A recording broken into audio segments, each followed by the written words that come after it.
Bueno, gente, bueno, vamos a ir directamente a ver el directo, gente. Que ya empezó, pero no me he perdido nada interesante. Y dame un segundito que voy a configurar el micro.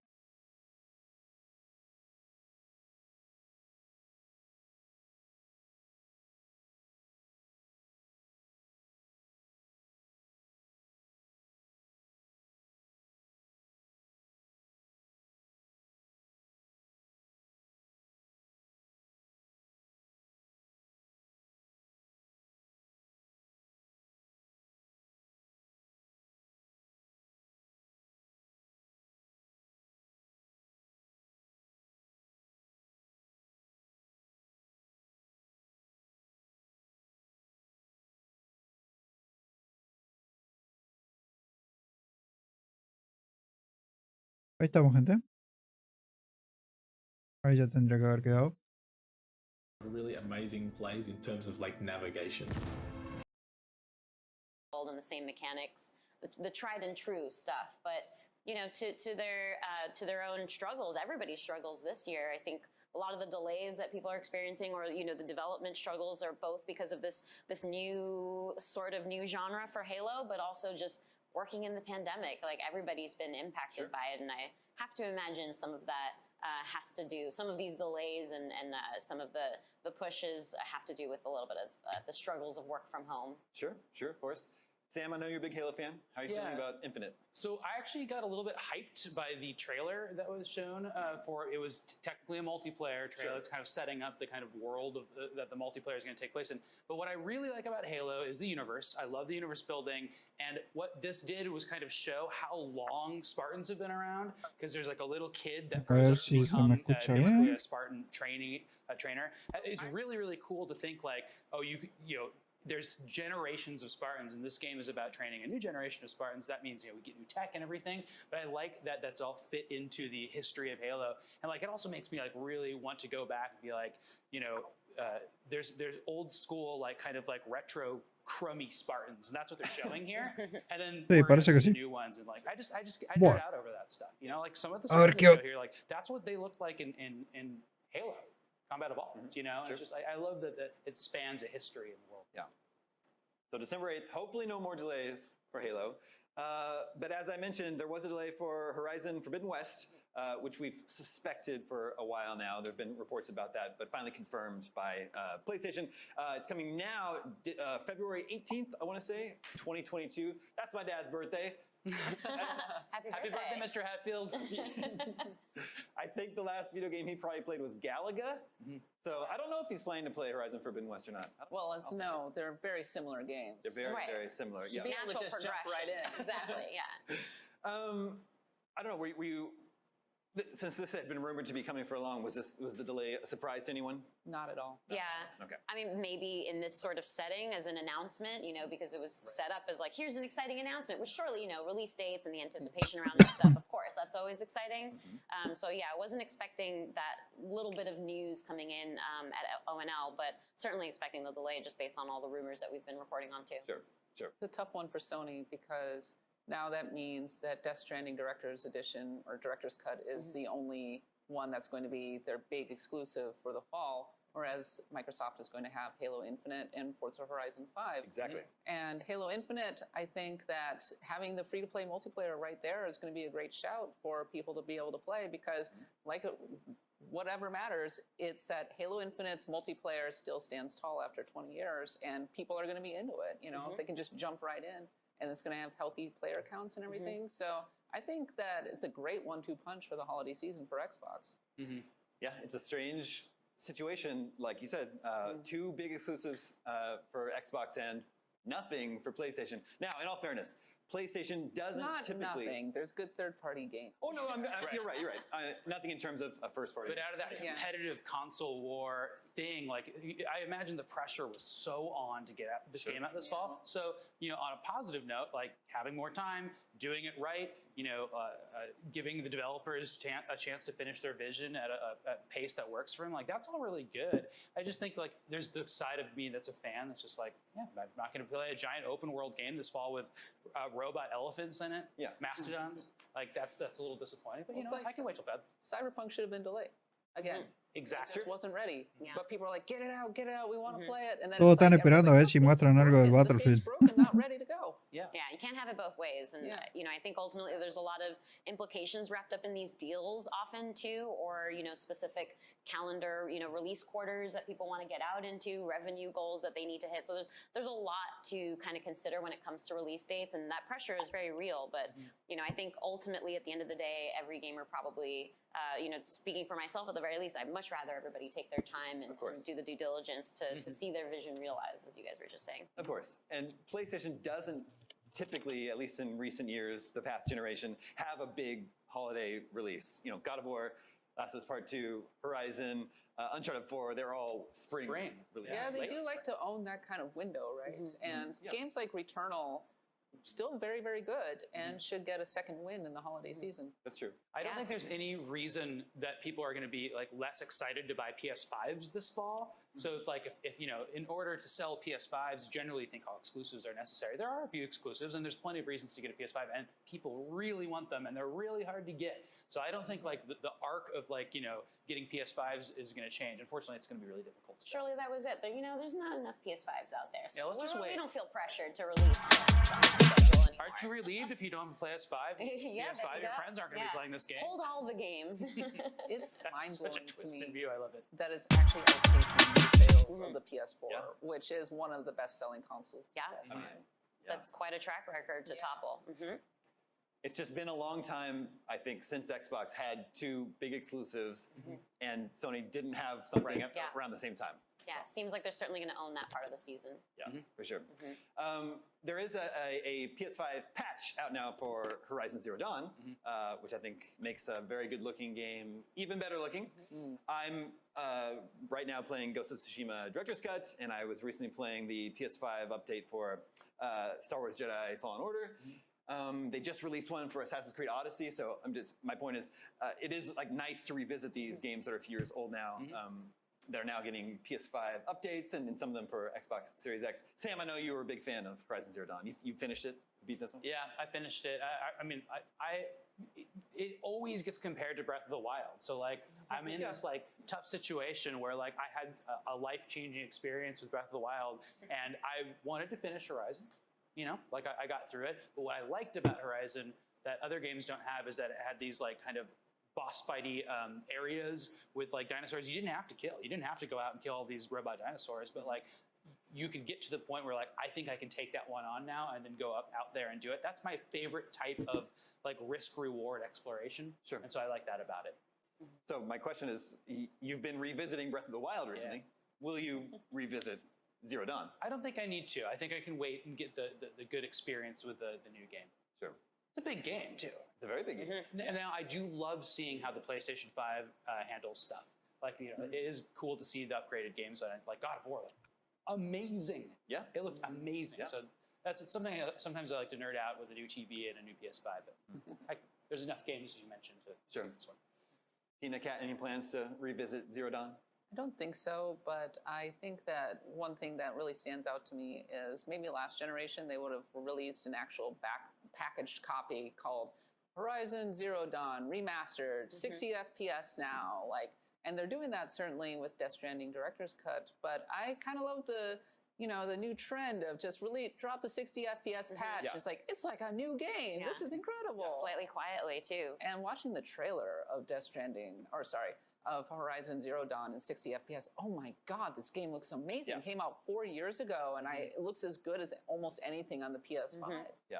And that's sort of to be expected too, since we're in this slightly in a transitional phase, because not everybody has adopted the new consoles. So it makes sense that, a lot of games are going to get that reboot, the games that can kind of sustain themselves and look as amazing as they can on PS5.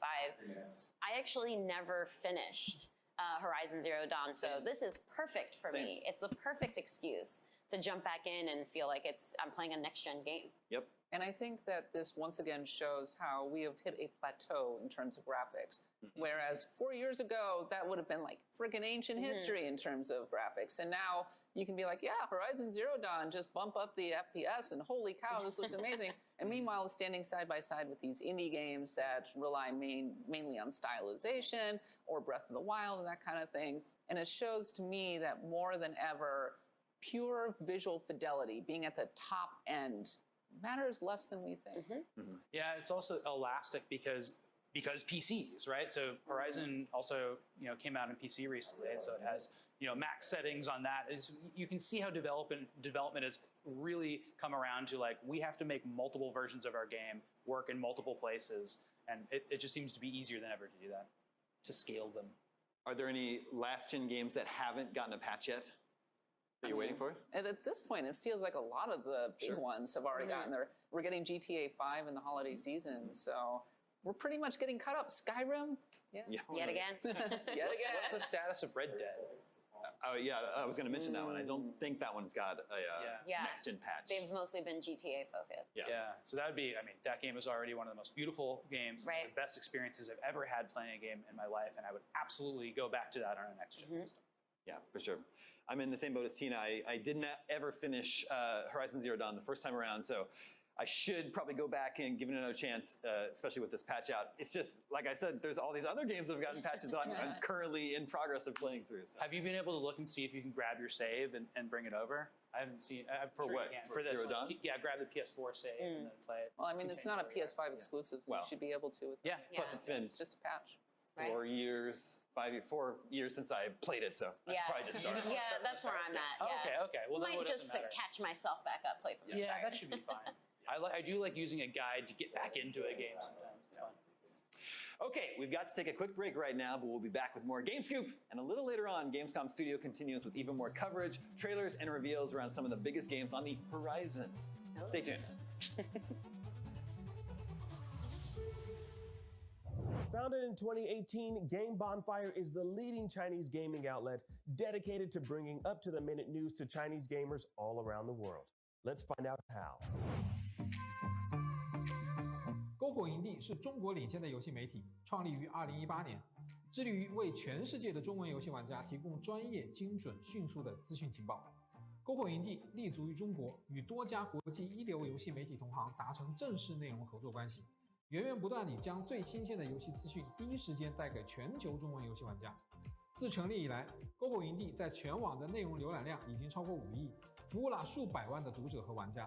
我们的愿景是做游戏文化传播者。您可以在全球各大手机应用市场下载篝火营地 APP， 或者访问3w.gamebonfire.com 来加入游戏传播者的行列。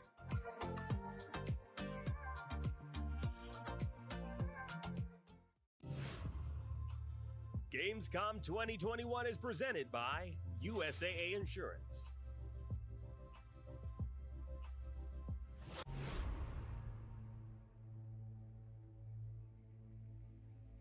Everybody loves watching a speedrun of their favorite game, but what if you got a chance to peek into the mind of the developers behind those games as they watch their hard work get completely destroyed right in front of them? What is happening right now? That's exactly what happens on every episode of Devs React to Speedruns. We invite you to ride along with the developers as they watch, react, and enjoy some of the craziest gameplay by the most skilled speedrunners on the planet.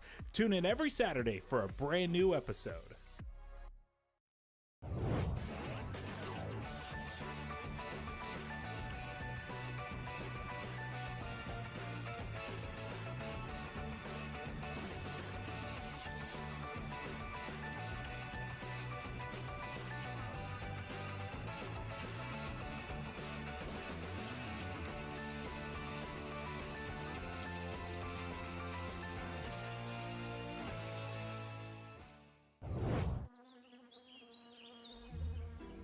From the creators of Plan Turismo, League of Legends, and Minecraft. Released in 2020, Expansion Pack 2021, launch soon. Gamescom Forest. Not a game, but a game-changing project.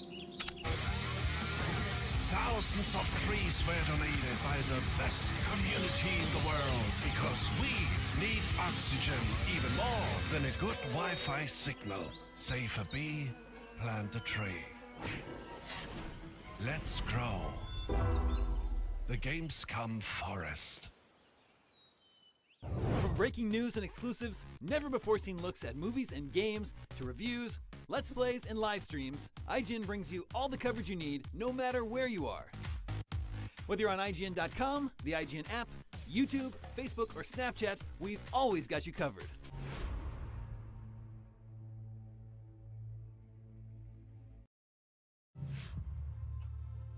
Gamescom 2021 is presented by Pluto TV, free to watch. Welcome back to this special episode of GameScoop. I like to think they're all special. Right here on Gamescom Studio Live, I'm Damon, along with my friends Tina, Kat, and Sam, and we're ready to keep talking about the biggest gaming news of Gamescom, so let's do just that. Saints Row. It's being rebooted. We knew it was happening. We got a nice long trailer, cinematic trailer, and then just the briefest little snippet of gameplay, but it's a full reboot, new city, new team of Saints. No, I don't think there are any returning characters, but Ryan McCaffrey got some eyes on the actual game, so I think they're dialing it back a little bit to Saints Row the Third, which is a game I really, really liked. And we should expect open world, urban action adventure game. So definitely have something, a frame of reference to expect. But I guess my question is, who is excited, if anyone? What do we think? Saints Row. It's just been a long time since there's been a Saints Row game that I was excited about. I'd like to be excited about this.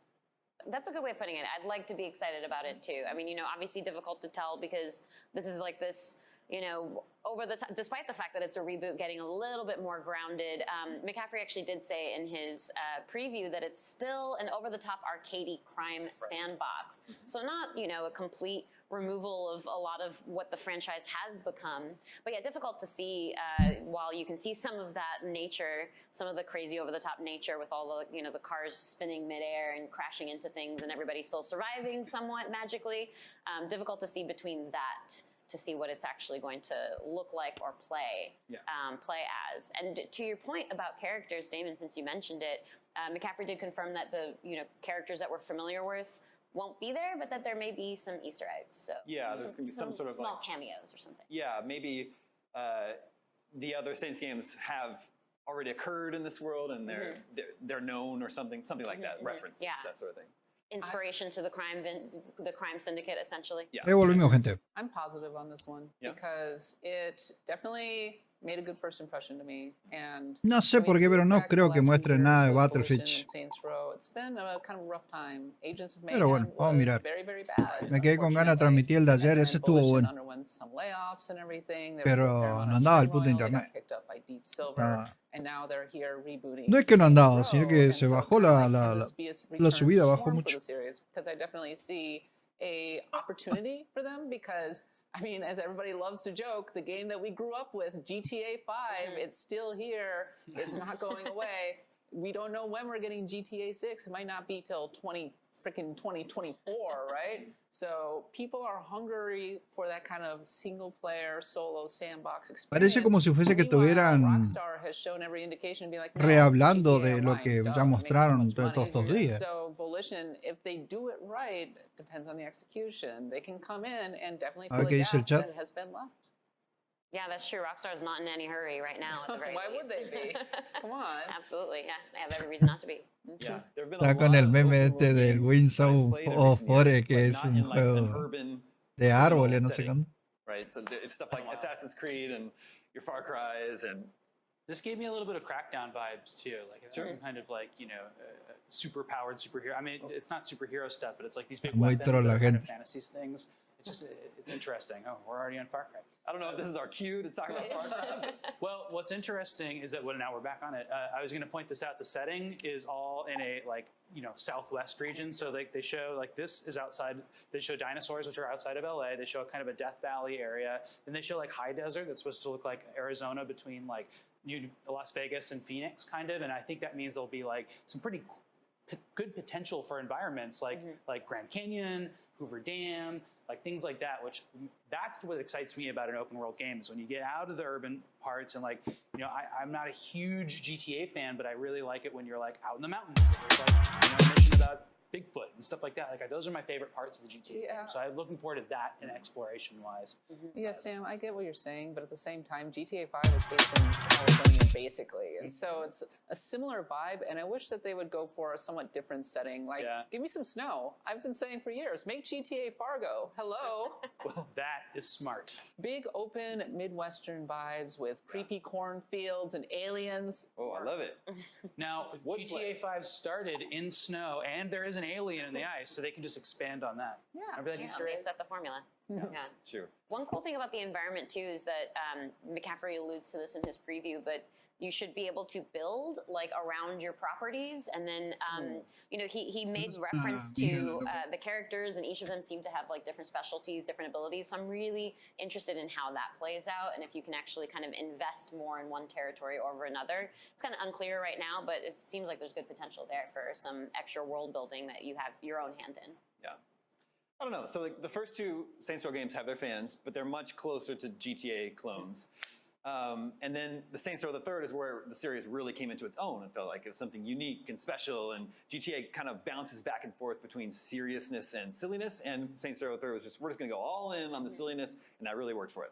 And then Saints Row 4 was supposed to be an expansion of 3, but they tried to just build it out into its own thing, and it felt like a copy and paste thing. It was too similar, even though you had superpowers now. It was the exact same character creator, the exact same same map and everything. So it was a little bit too much. And then there was the Get Out of Hell expansion. They're trying to squeeze even more out of Saints Row the Third. And then they did the Agents of Mayhem expansion, which nobody was asking for. It was just kind of like, and as Kat mentioned, didn't work at all. So I don't know. Now they're rebooting. It's like, okay, maybe it'll work. I hope so. I don't know. Should this be called Saints Row? Does it feel like, is there something that's connected? If it's like, is there something connecting it besides the Easter eggs you mentioned? Like, I don't know the series, so I'm just wondering. I mean, it's going to have similar features that were in the previous games, like the insurance fraud and everything like that. Got it. Okay. It's like key stuff is definitely coming back. It's just kind of rolling back the time so that they're not in space and there's a president of Earth and all that. Yeah, I remember the president theme. It was very strange. If it's a group of low-ranking criminals who are more like Robin Hood types, likable, lovable criminals who are a gang and they're working their way up the ranks of the criminal organizations in the city. That's kind of what Saints Row is. Did you see John Wick was an influence? In this one? Yeah, that's what they told Ryan McCaffrey in his preview. Well, John Wick is an influence on a lot of games these days. There are a lot of John Wick likes out there. Okay, I see Teenage Mutant Ninja Turtles Shredder's Revenge up on the prompter here, so let's talk about that. That's how it works. I've mentioned many times on Gamescom that I'm excited for this game. Kat, I think this one stood out to you as well? In the year 1989, a very young Kat Bailey used to go to an arcade called Grand Slam near my house, and I discovered this wonderful Teenage Mutant Ninja Turtles beat 'em up, and it was delightful. Still holds a special place in my heart. And this game definitely has its own vibe. It does not quite look like those old Konami beat 'em ups from days gone by. It has a little bit of that River City Girls vibe to it. And honestly, I'm into it. You can see a lot of different references to classic 1980s TMNT in here. But I love that they include April O'Neil. She kind of reminds me of Ramona Flowers from Scott Pilgrim, especially when she is spinning with the microphone and everything. It's great. When I was very, very young, I always had to be April when we were playing Teenage Mutant Ninja Turtles. So my time has come. Yeah. Well, it fits the journalist track, too. No, exactly. Mic drop. I love the look of this game. But Sam, sometimes you're a little bit... You're a little bit harsh on the brawlers. Look, brawlers have always filled a special place. They're beautiful and boring. And you know what? Like, that's fine, especially in the late 80s. I had a very similar experience with Golden Axe and TMNT and Simpsons. And it was all about watching that game from start to finish and being like, oh my gosh, this is the prettiest, coolest thing on a screen I could possibly imagine. Honestly, this gets there. Like this, I'm excited about how this game looks. I just love seeing basically sprite animations simulated and pixel graphics. Sure. Like, oh, look at those monkeys. Like, I love them. They look so cool. And I really like the scene too with all the animals But yeah, I think like it's like I don't like walking through it once with 3 friends. Sure. Yeah, that's what I was gonna That's say. all you do, though. That's the purpose of brawlers, is that cooperative. Give yourself infinite lives or crank down the difficulty and you just want to experience. Infinite pizzas, you mean? Infinite pizzas. Saturday night, get a pizza, have some drinks. Yeah, pizza. Break out TMNT. You're having a good night. Yeah, it's a good That's party just how game. It is, yeah. For sure. It'd be nice if there was a layer like Castle Crashers had with leveling and you know, complexity. Are we sure that this one won't? Because don't that's know. been the direction that brawlers. I'm just looking at the overlay, and you're exactly right. And I think that like if we want to do an old school copy brawler, that's fine. But if we have a kind of a next gen twist on a brawler, that would get me excited. Infinite Pizza would be a really good name for a band. Just saying. I got to mention Terror of Hemosaurus. I don't know if that's how it's pronounced. Hemosaurus, you think it is? This is the ultimate Damie game. And I wasn't even aware of it until just this game. It's amazing. It's a Rampage-like. Which I didn't know if that was a genre. Pixel art and animation. I know we don't have time to talk about it, but I couldn't let this segment go by without mentioning it. It looks awesome. But they're okay. They're pulling it up, and I guess I'm going to wrap us up out of this one. So we have to take a very quick break. But coming up, we've got lots more Game Scoop. 2 more segments of Game Scoop, plus even more footage and exclusive breakdowns of some of the biggest games of Gamescom. So don't go anywhere. We'll be right back. Gamescom 2021 is presented by USAA Insurance.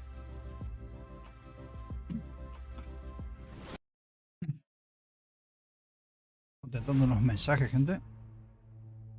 Igual, por lo que estoy mirando ahí, que lo andaba recibiendo un poco por el teléfono, están volviendo a hablar de lo que ya mostraron. ¿Dónde están las revelaciones exclusivas? YouTube, Facebook, or Snapchat, we've always got you covered.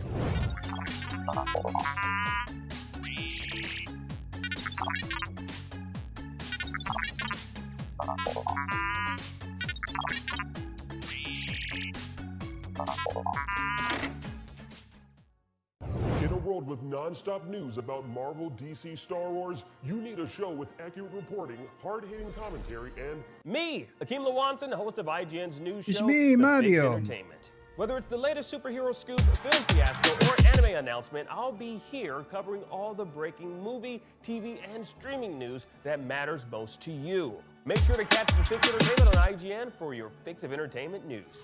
Let's drop it.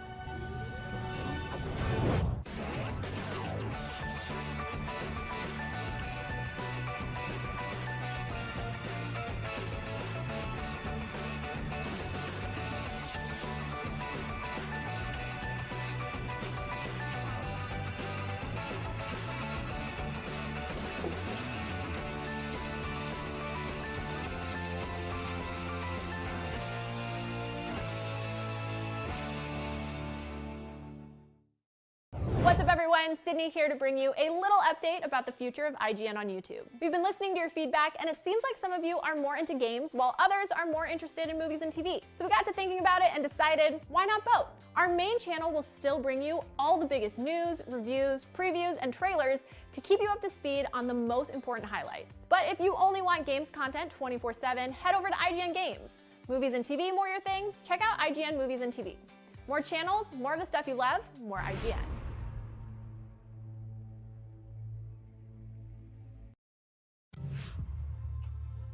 Gamescom 2021 is presented by Pluto TV, free to watch.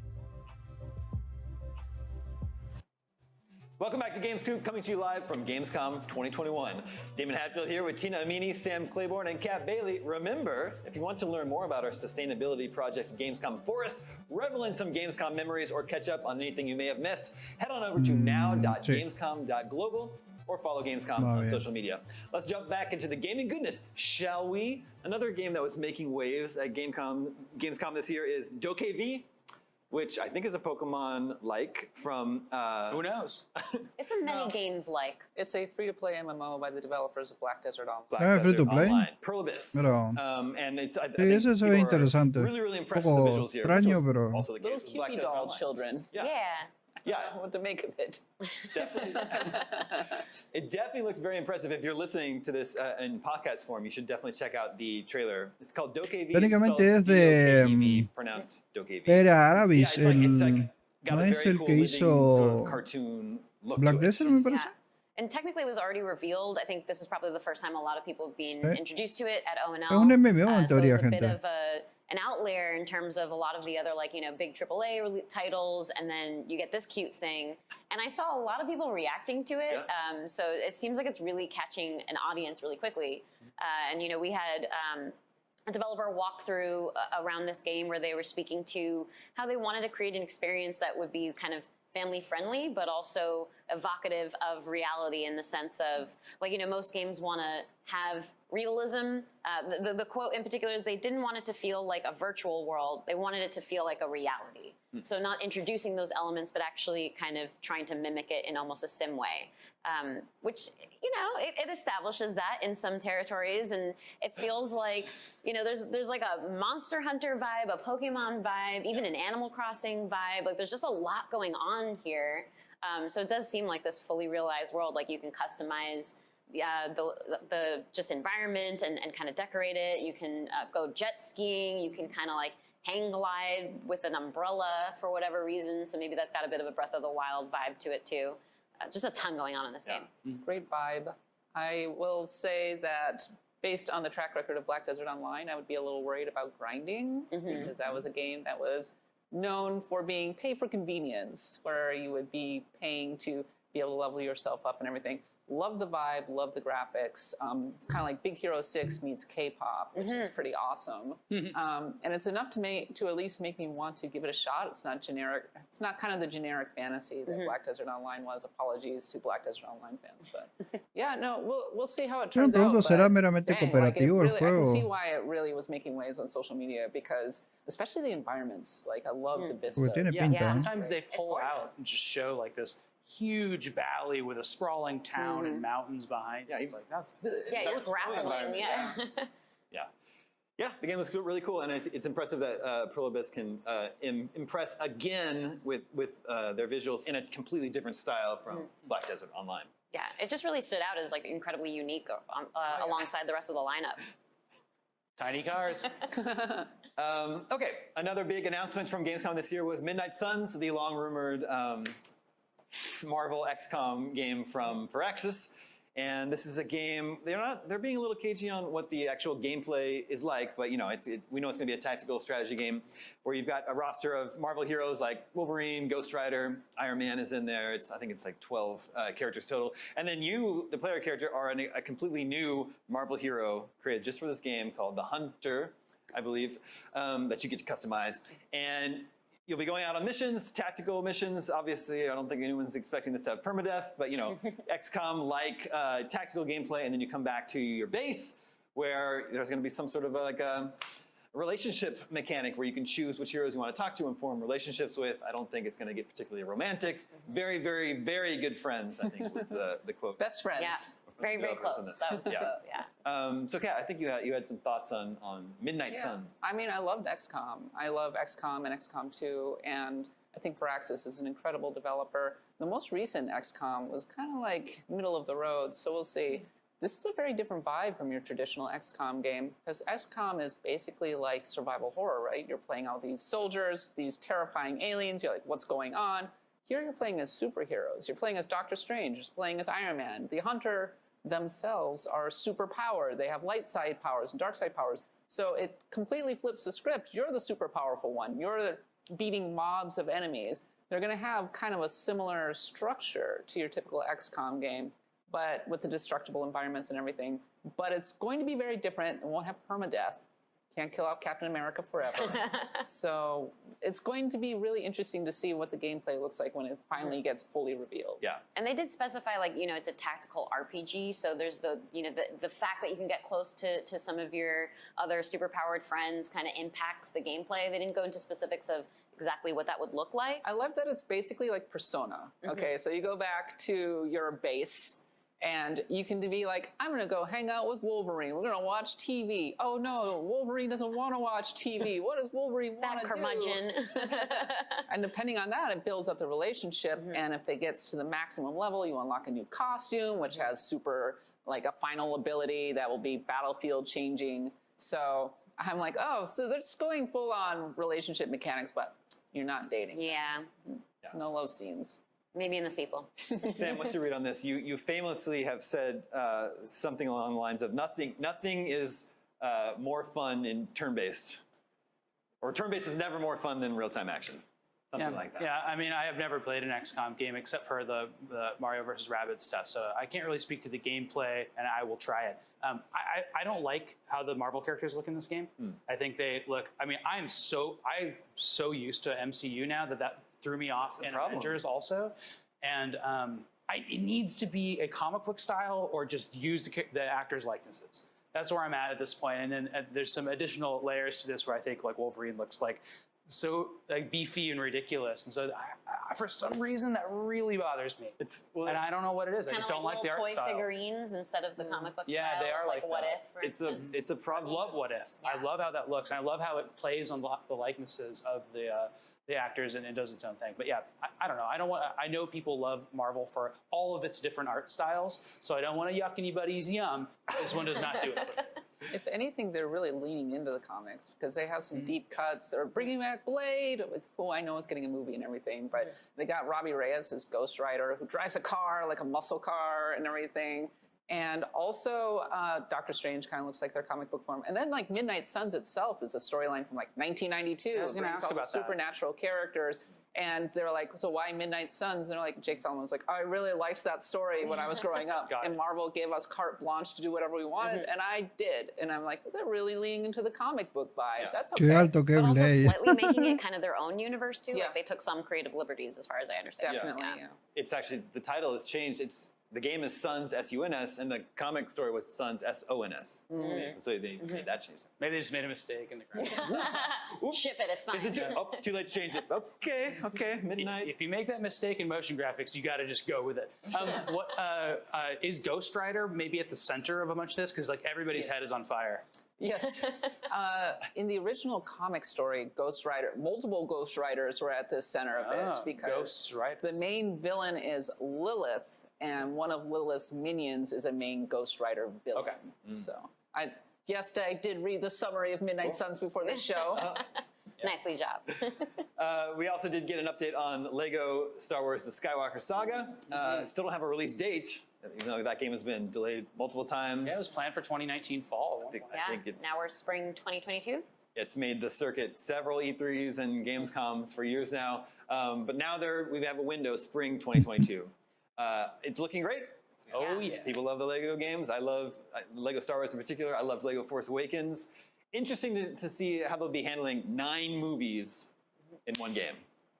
Yeah, well, 9 levels. That makes sense. I mean, sure, yeah. Very low. Yeah. Really good. I love how the scalability of the look of minifigs is like not that great. So like every Lego is going to look like a Lego, but like the backgrounds and the environments and everything that looks so great. cool, and they look now next gen, which is funny. Right. Yeah. The juxtaposition of like the amazing vistas and backgrounds, and then these like cute little blocky Lego characters. It fits so well.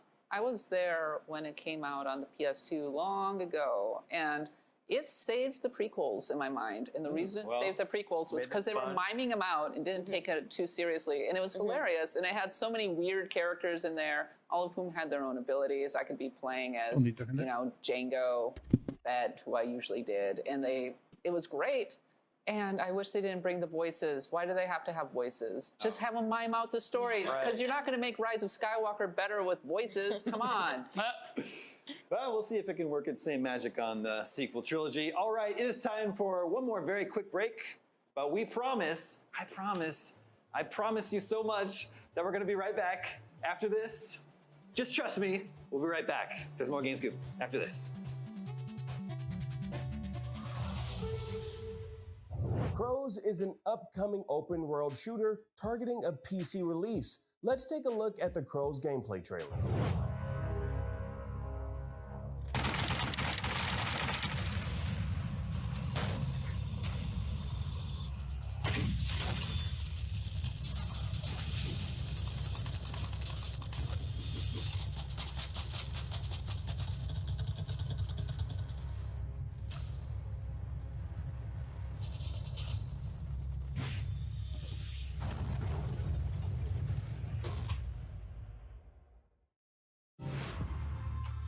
Gamescom 2021 is presented by USAA Insurance.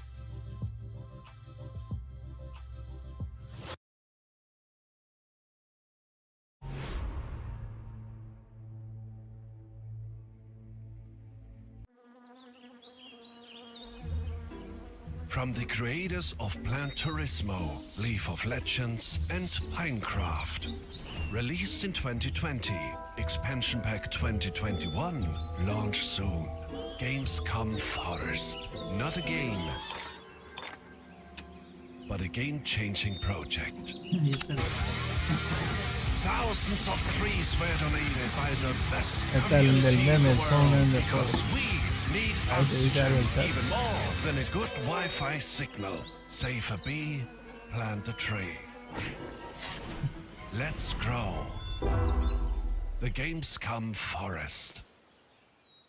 From breaking news and exclusives, never-before-seen looks at movies and games, to reviews, let's plays, and live streams, IGN brings you all the coverage you need, no matter where you are. ¿Por qué nadie habla Whether you're on IGN.com, cuando ponen el the caso IGN del app, sono de YouTube, fuera nadie hace el Facebook, or meme? Después Snapchat, cuando termina we've always empiezan a got you hacer. covered. If you're not following IGN on social media, what are you waiting for? We're Esperando a constantly ver si updating our escribían feeds eso. to bring you the latest news, Pato gameplay, bailando. custom original content, the best user-generated videos and art, memes, and a whole lot more. Be part of the conversation throughout the year. Follow IGN on Instagram, Twitter, Facebook, TikTok, and Snapchat.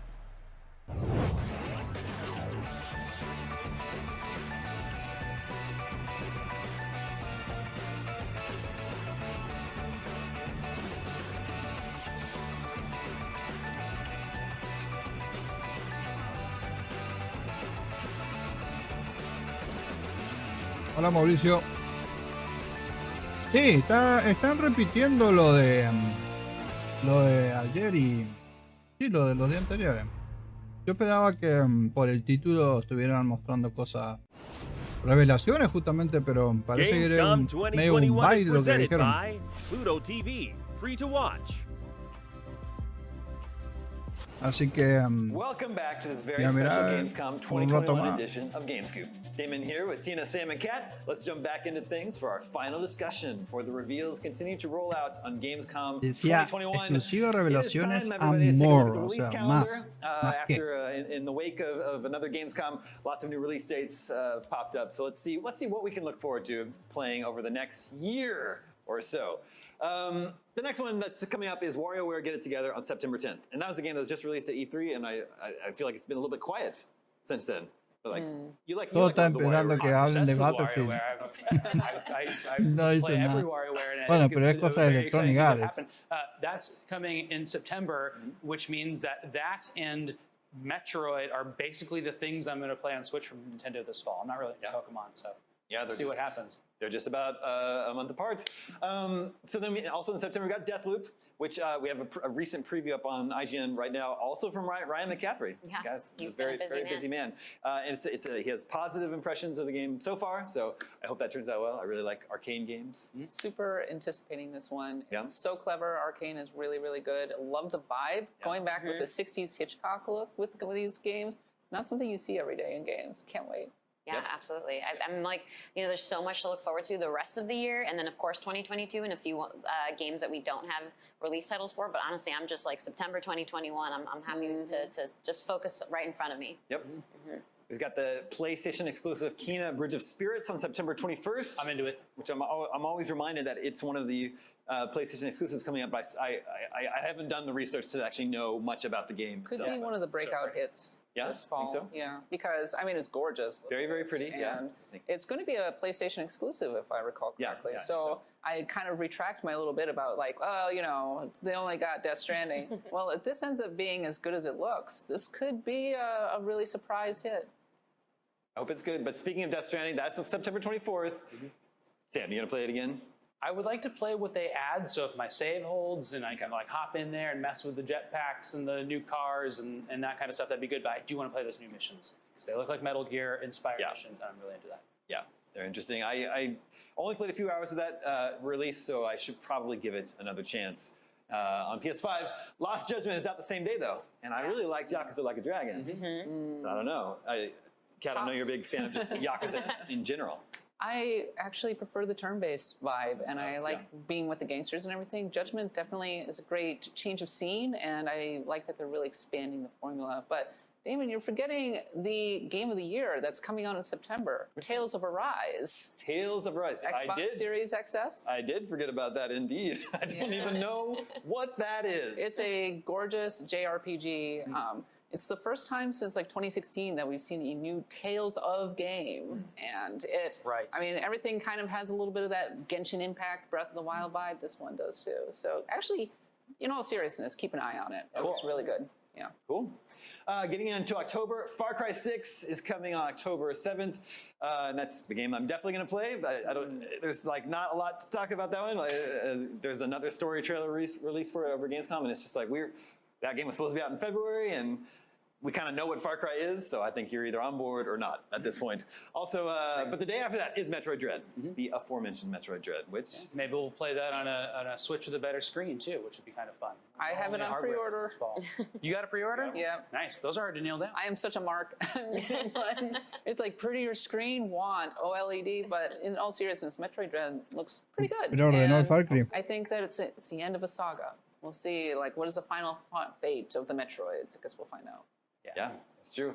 And then Back 4 Blood is also in October 12th. Tina, I know you've been excited for this one. Very much so. And, Mitchell previewed it for us fairly recently and came away feeling really positive about it. Bueno, gente, pero está carísimo acá, por lo We had menos. this moment where there was going to be a Left 4 Dead-like with Evolve, and it didn't quite take off. I enjoyed playing it at the time, but it didn't have the kind of community to uphold that same kind of experience. But Mitchell seemed to say great things about this one, so high hopes.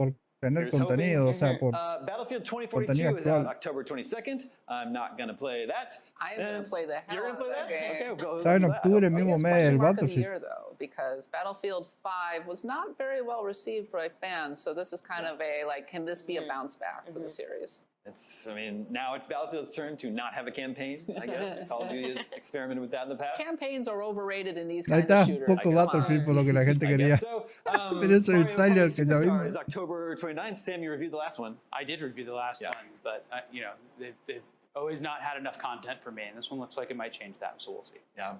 We're going to burn through these. We're running out of time. There's more games to talk about than I thought. Forza Horizon 5. Sí, yo creo que están haciendo como un repaso nomás. Going back a couple of days, Call of Duty Vanguard is November 5th. That one does have a campaign this time. I actually think it looks kind of cool. Elder Scrolls 25th Anniversary Edition is November 11th. Grand Theft Auto with fishing added. Grand Theft Auto 5 for PS5 and Series X is out the same day, November 11th. Dying Light 2 is December 7th. I think some people are excited for that one, apparently. Halo Infinite, of course, is December 8th. Then getting into 2022, Elden Ring, highly anticipated. Elden Ring is finally coming January 21st, 2022. Seeing a little bit of that here. In January, early 22 is just stacks. Pokemon Legends, is it Arceus? Arceus is how it's pronounced. Or Arceus, nobody knows. It's back and forth. Just let's punctuate the end of the year and go into, you're already starting into 2022. Si no muestran nada, voy a ponerle el título, voy a cambiar y le voy a poner repaso. Porque yo me basé en el título que ellos pusieron para ponerle el título directo. Sometime in March, doesn't have an exact date yet. Then you Pero got de Stalker 2 exclusiva on no hay April nada. 28th, and I think Kat has a hot take.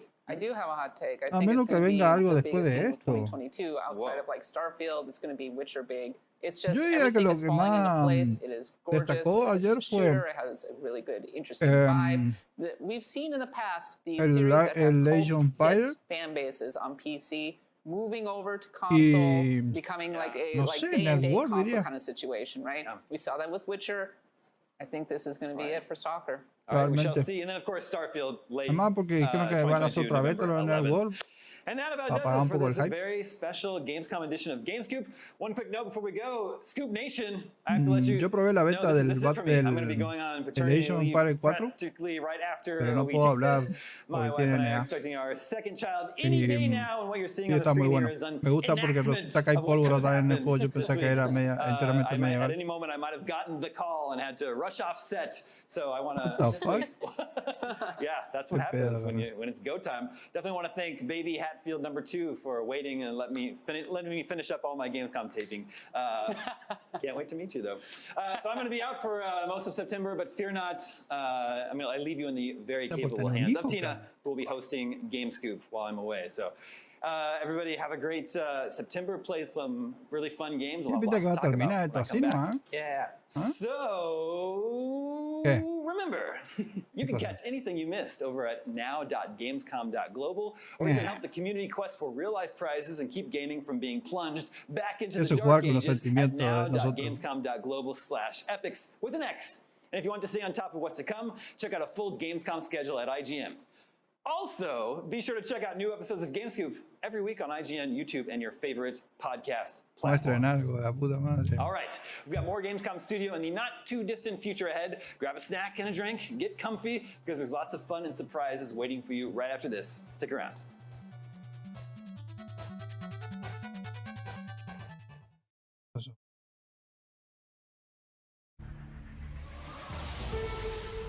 The free Call of Duty Vanguard Alpha is live now on PlayStation and continues throughout the weekend. Don't miss your opportunity to check out the new Champion Hill mode before its November 5th release. Welcome to Champion Hill, friends. Bueno. Knock out the other teams to Me win the gusta, day. no había visto el trailer todavía.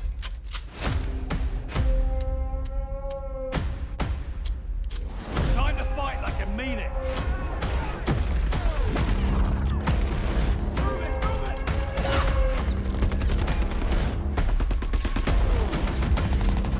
Take out opponents, get cash. Ya para cuando salgan todos estos juegos, gente, ya tenés alta PC para jugar. Es ahora que me actualice. Good luck running from this. La idea es por lo menos jugar los 144 FPS. Fluido.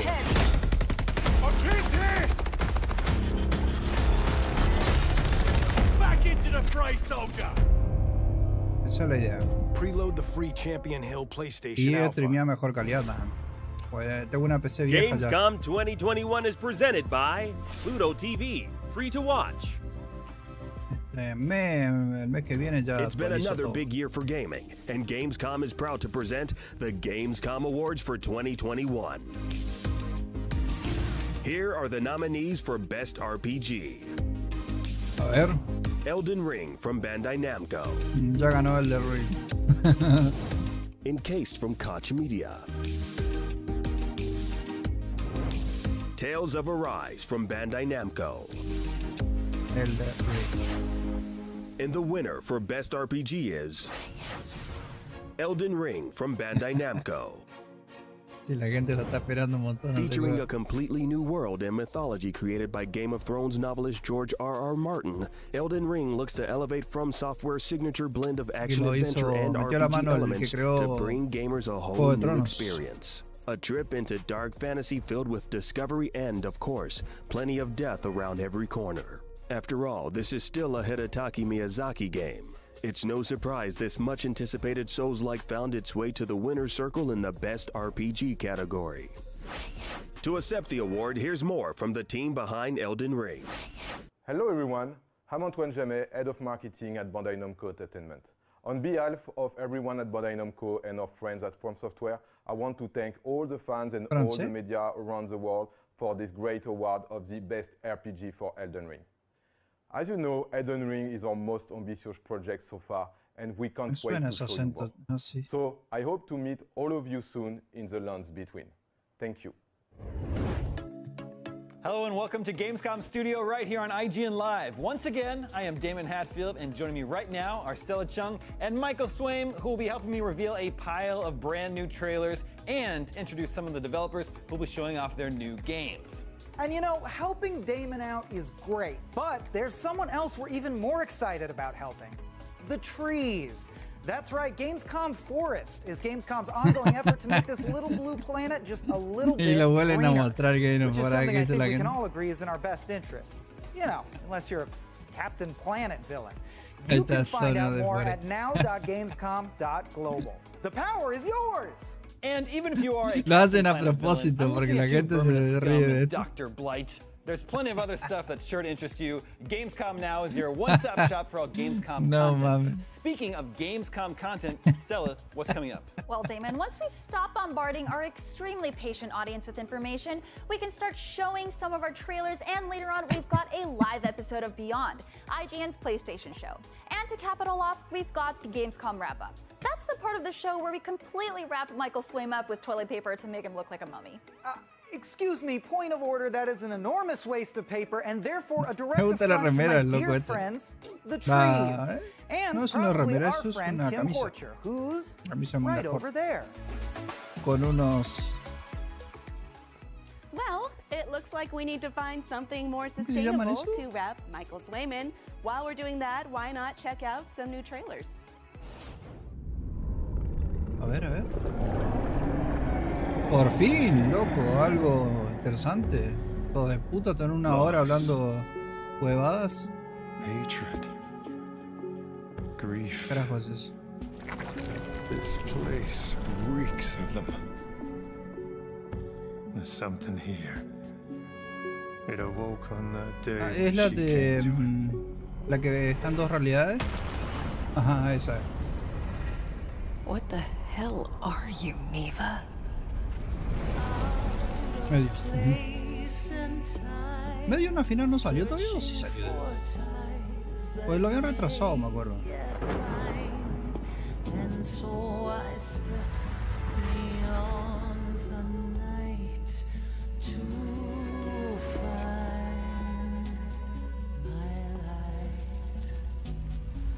No sé por qué algunos videos se les pixelea, pero cabrón.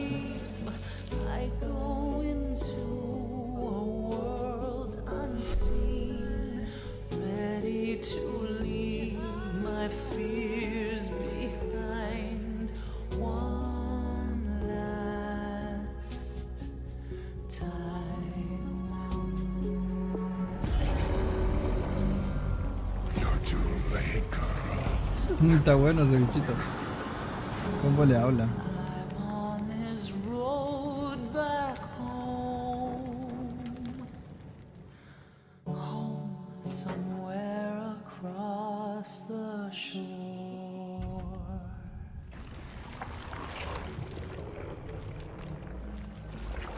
Viendo la serpiente de Voldemort.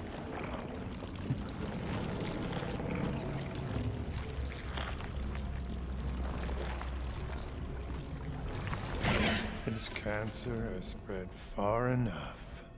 Time to cut it out.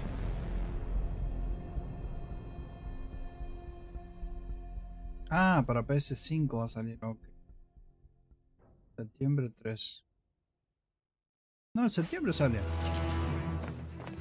Digo la verdad que a mí me perdieron con eso que hicieron el retraso al final. Este creo que yo he visto, lo he visto, pero van a sacar una edición nueva, ¿no? No.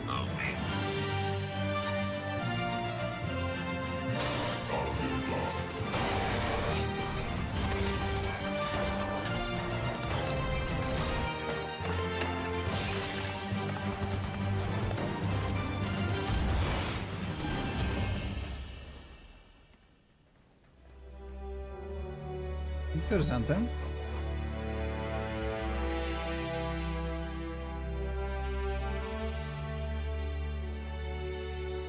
No por lo que venimos, sencillamente. Trailers.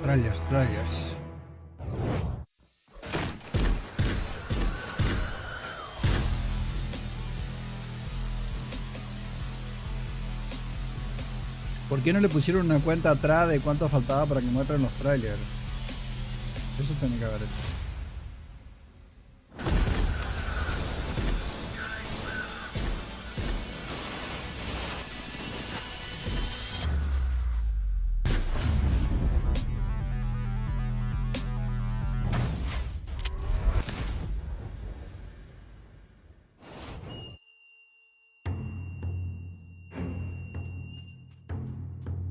Nasty surprise. My lord? What was that? Hiding in plain sight. Careful now. Huh? My blade is sharp. You stay down. Nothing personal. Taking aim. Why is there shooting? No challenge. Come on! The story is still being written.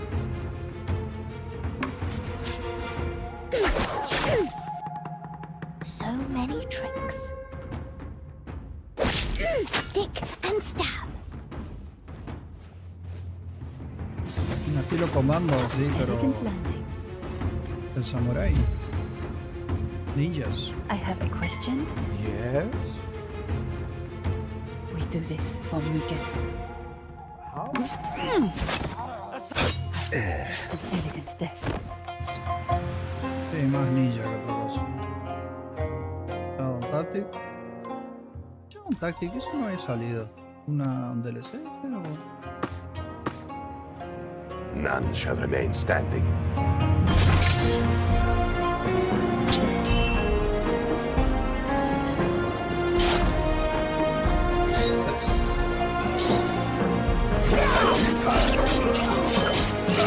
Mierda, sigilo.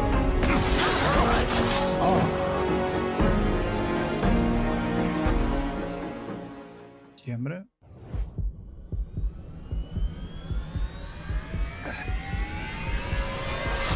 Just the mercenary I wanted to talk to. Your steel dragons did pretty good on that last case. I won't lie though, this next one, it's personal. Interesante. Me gustan este tipo de juegos, pero no tanto tan sigiloso el asunto.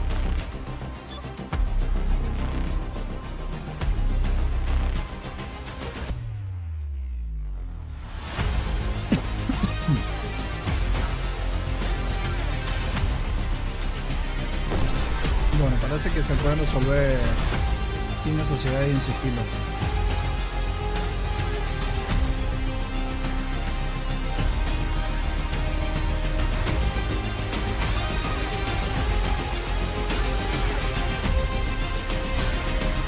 Operativo, interesante.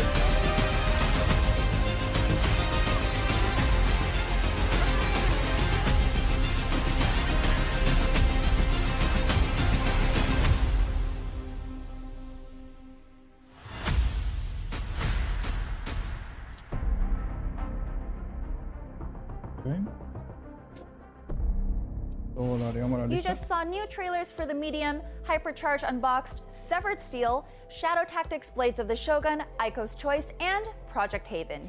We still have tons more trailers still to come, all part of Gamescom Studio. But right now we need to take a quick break. Stick around, we'll be right back. Be right back. Gamescom 2021 is presented by Pluto TV, free to watch.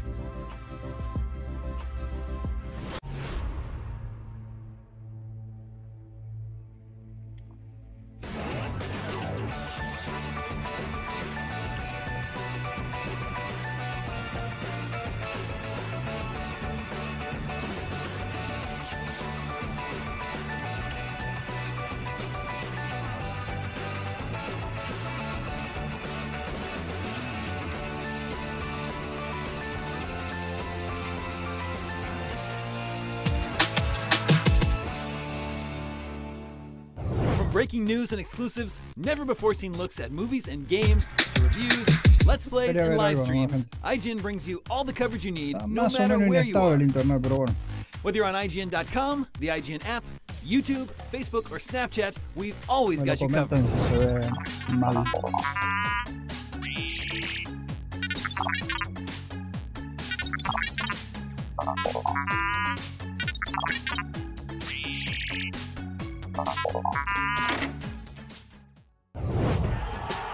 Competition brings out the best in all of us. Well, mostly. Oh, that's a controller break. That's unfortunate. Welcome to IGN Compete, where we bring you the stories behind the esports headlines. World champion! From the triumphs Carol takes the game to the hardships It's not heavy. to the miracle moments that will go down in history. I just can't believe it! It's crazy. It's all here on IGN Compete. God, I'm in disbelief!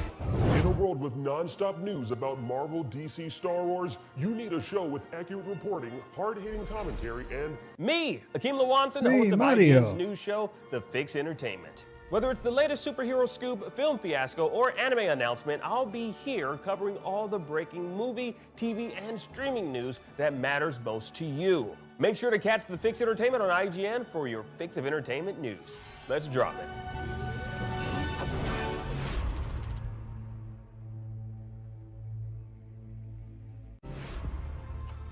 Gamescom 2021 is presented by USAA Insurance.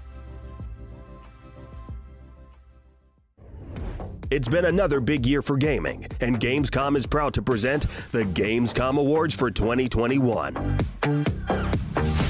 Here are the nominees for Best Action Adventure Game. Elden Ring from Bandai Namco. Mario plus Rabbids Sparks of Hope from Ubisoft. Siberia, The World Before from Astragon Entertainment. And the winner for Best Action Adventure Game is Elden Ring from Bandai Namco. Renowned game developer Hidetaki Miyazaki is back with his latest tough-as-nails Soulsborne game. Elden Ring has inspired some of the wildest hype gaming scene in a while, with a massive fan base rallying around it before we even had details. Now we know the game takes place in the realm of the Lands Between, brought to life through a collaborative effort with acclaimed novelist George R.R. Martin. From what we've seen, players are in for quite the treat when Elden Ring finally coalesces in 2022. To accept the award, here's more from the team behind Elden Ring. Hello everyone, I'm Bertrand, the European producer on Elden Ring, and on behalf of all the people involved at Bandai Namco Entertainment Europe and other friends over at From Software, we are delighted and thankful for this Best Action Adventure Award. We're working hard currently and looking forward to seeing you wandering the enchanted world of Elden Ring. There will be so much to discover and explore. So hang on, soon to be tarnished, and see you in the Lands Between. Thank you. And we're back. Have you ever wanted to quit your stressful big city day job and go deliver mail in your peaceful and scenic hometown? Well, this next game might be up your alley. Then again, if you work as a mail carrier in the small town where you grew up, this might not be your speed. Either way, here's Lake. Hi, I'm Dylan from Gamius. I'm the game director for Lake, and today I'd like to take you on a ride along with Meredith during one of her workdays. Interesante. Every morning starts with local DJ Jack Reynolds. Un simulador de entrega de cartas. Cartero. Good morning, P.O. P.O. positive or pet peeve? Will it be a P or a double P? Conozco muchos youtubers que lo van a jugar. Every now and then I spend some time in Providence Oaks, and I'm always happy to see this beautiful. Sí, incluso yo lo puedo llegar a probar también. Es Did someone interesante. just call me well-mannered? I'll take it. Let's see if the weather will behave today. A bit of sun to start the day, but mostly overcast heading into the evening. Back to the music. That's Walter Morgan on the phone. He's one of the characters you'll meet as you play. He might sound nicer on the radio than he really is. Let's take a look at the map to see where we're heading. Not all destinations need a mail delivery. This spot has been pinpointed because your colleague Frank told you that Robert Harris wanted to talk to you. Robert Harris is a ¿Será que se le lumberjack pixelea porque and lo lives están and works moviendo, in the lo forest. están transmitiendo You've en met him directo before, al and gameplay? he told you that he's opposing plans to build apartments in this area.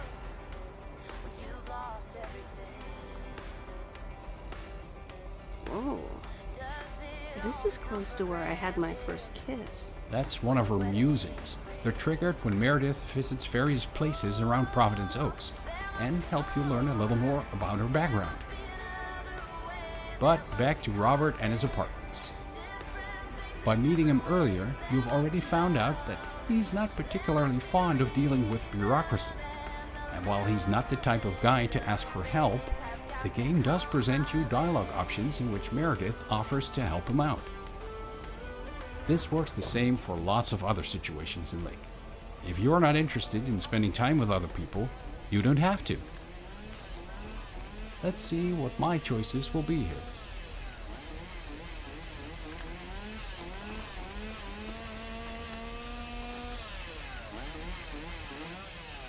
Hey, Meredith, I'm up here.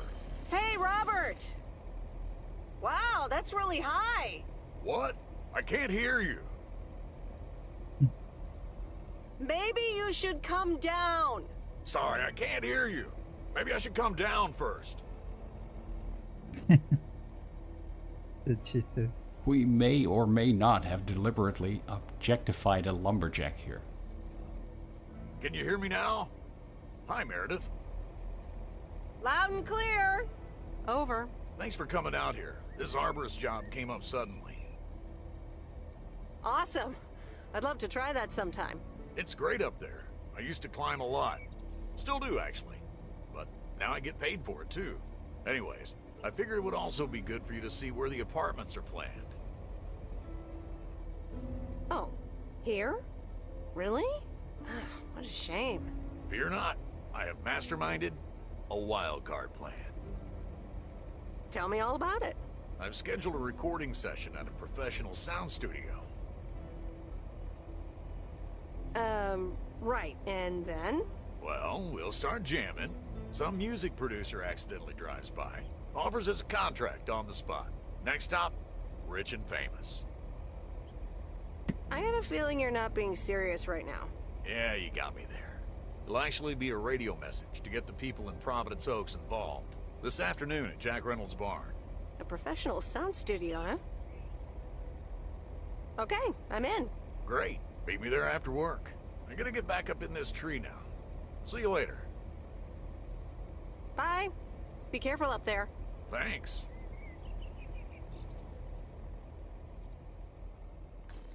Well, there you have it. This is what I chose to say to Robert. Está podando los árboles. And it ¿Por qué means se that I'll be sube? part of a recording session later that day with Creo que lo Robert está and Jack podando. to get the people of Providence Oaks involved in preventing the construction of apartments. The workday ends when Meredith has delivered all her mail. You'll meet quite a few people while doing this and can get caught up in little storylines like the one with Robert. Lake is never earth-shatteringly dramatic, and that's just how we intended it to be. Lake offers a relaxing slice-of-life story that la verdad puts que es you in relajante. the driver's seat. After being a mail carrier for 2 weeks, you will get to choose what Meredith will do next. Will she stay in Providence Oaks, or will she go back to her old life? It's all up to you, and we can't wait to find out what you choose. Thanks for riding along with me. We can't wait to welcome you to Providence Oaks this September 1st on Xbox, Steam, and the Epic Game Store.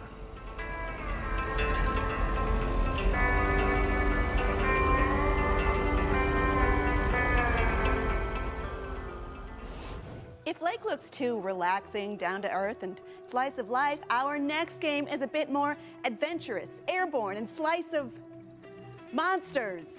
Check it out. ¿Qué pedo con eso? La forma que lo dijo.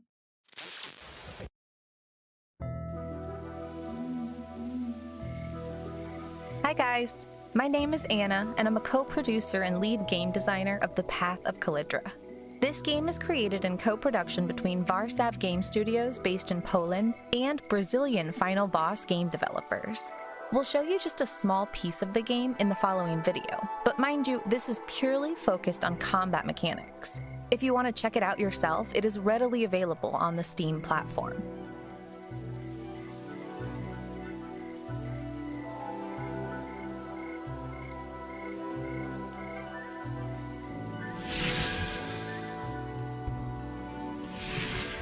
In The Path of Calidra, the player character wields a vast array of powers based on 4 classic elements: water, fire, air, and earth. This demo shows 2 earth element powers, Gyrus Fists and Gyrus Sword.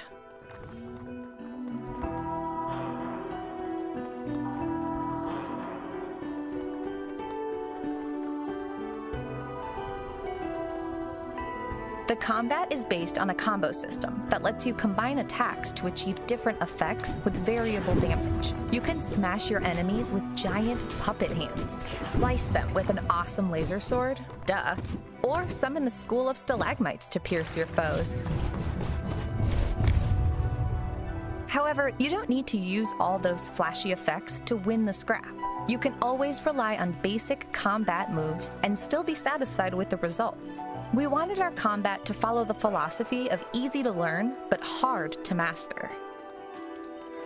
We're showing you right now a level that we made just to demonstrate how our combat works. It combines pieces of 2 out of the 5 elemental worlds that you will see in the final game.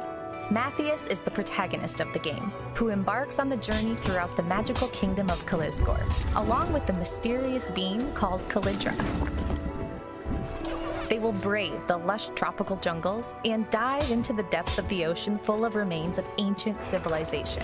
They will explore vast aerial temples and uncover the secrets hidden in the brazen city of fire. Finally, they'll venture into the labyrinth and the strange paths of Aether.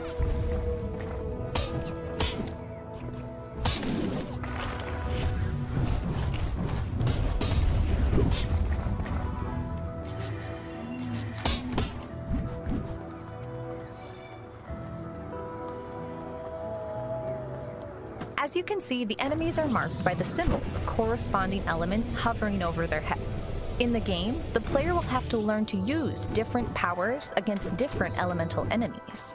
All of the elemental affinities get their resistances and vulnerabilities connected to the other elements.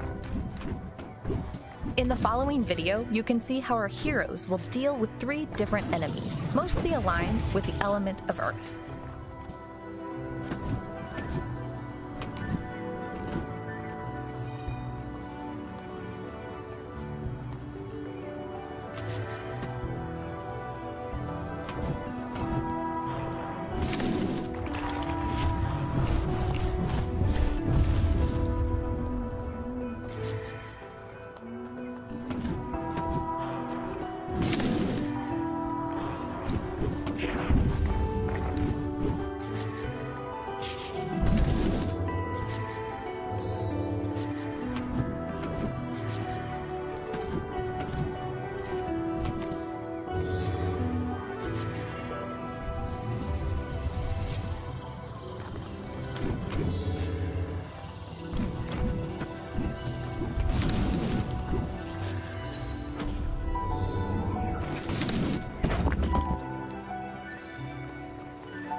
Tá bom, amor.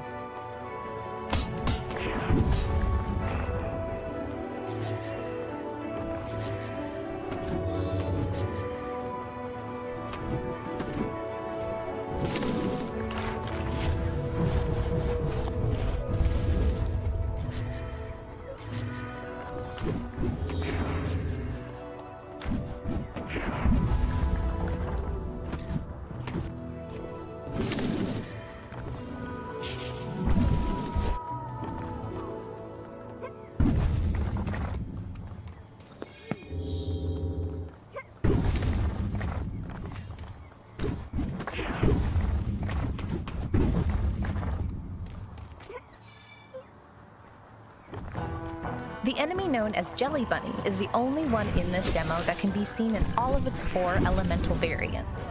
Take heed of the differences between the type of damage they inflict on Matthias and how they react to his attacks.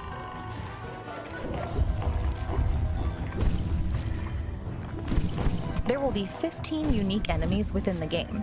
Some of them can be found in different elemental variants, while the others will be communicating with each other to work together against the player. This will create a wide variety of combat situations, constantly keeping the players on their toes.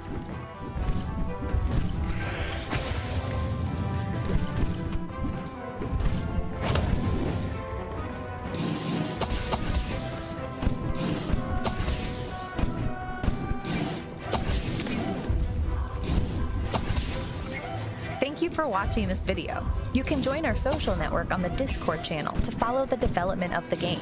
You can also test the game for free or wishlist it on Steam. Your feedback will help us immensely to make the Path of Calidra one of the most memorable adventures of your life.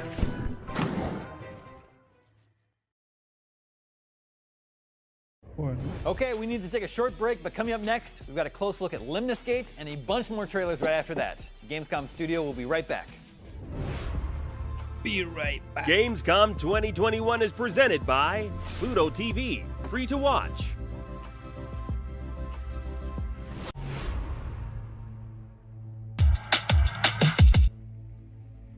Not only is IGN the world's biggest media brand for games and entertainment, but we also have a team of some of the world's biggest fans of your favorite franchises. From breaking news and exclusives, never-before-seen looks at movies and games, to reviews, let's plays, and live streams, IGN brings you all the coverage you need, no matter where you are. Whether you're on IGN.com, the IGN app, YouTube, Facebook, or Snapchat, we've always got you covered. IGN, the #1 source for all games and entertainment fans worldwide. Everybody loves watching a speedrun of their favorite game, but what if you got a chance to peek into the mind of the developers behind those games as they watch their hard work get completely destroyed right in front of them? What is happening right now? That's exactly what happens on every episode of Devs React to Speedruns. We invite you to ride along with the developers as they watch, react, and enjoy some of the craziest gameplay by the most skilled speedrunners on the planet. Tune in every Saturday for a brand new episode.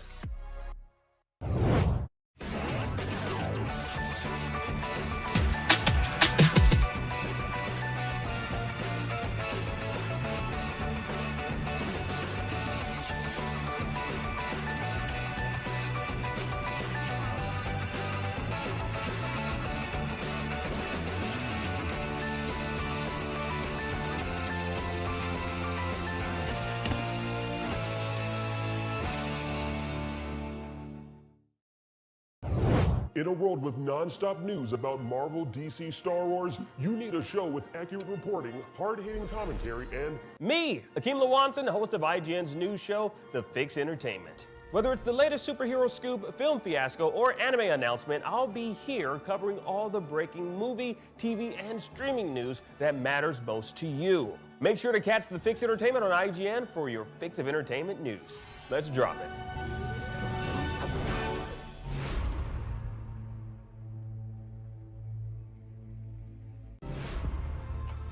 Gamescom 2021 is presented by USAA Insurance.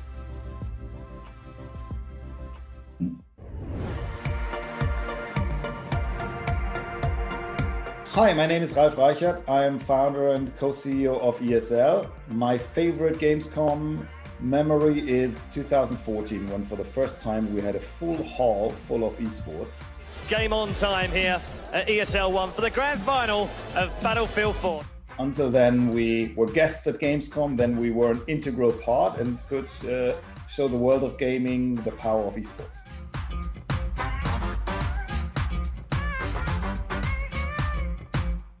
Welcome back to Gamescom Studio. Before we get to more new games, the Epic Games Store is also celebrating Gamescom 2021 with a dedicated hub for tons of the games we're featuring. At the hub, you'll be able to wishlist your favorite titles to receive regular updates from Epic.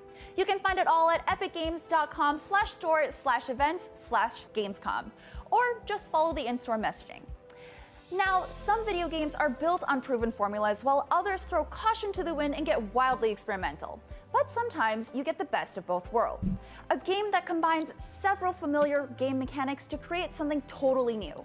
Our next game is definitely the latter. Here is the turn-based tactical strategy multiplayer first-person shooter with a 4D time loop known as Lemnis Gate. Check it out. Hello, my name's Corey Kaspersky, and I'm a 3D artist at Ratloop Games Canada, and I'm working on the title Lemnis Gate. Lemnis Gate is a turn-based combat strategy first-person shooter with a unique twist. Lemnis Gate takes easy-to-pick-up first-person shooter mechanics and merges it with elements of classic arena gameplay and a unique time loop mechanic, where each round takes place in the same 25 seconds, and players will take turns adding operatives into the time loop to affect the outcome of a round. Today we're super excited to show you a first look at one of our new maps and some exciting new gameplay.